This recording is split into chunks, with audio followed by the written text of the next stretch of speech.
kitu kimoja tu, ukahapo ndio udomase kule ugenini kule, usilale na hiyo gazabu, utakula hasara. Sasa nikwambie, sio yule tu, yoyote yule utakayemtuma aje katika uwanja wao na kufanya vitu vya kipumbavu, ile ndo adhabu yake, na kila siku utazika. Kama mbwai itakuwa mbwai. Mimi ndio cha mtungi.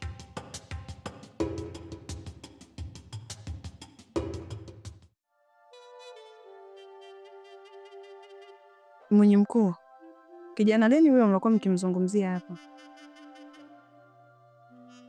Ni yule Chapombe Maganga. Unajua Sonia, yule mzee hana akili na inaonekana kichwa chake akifanya kazi kabisa.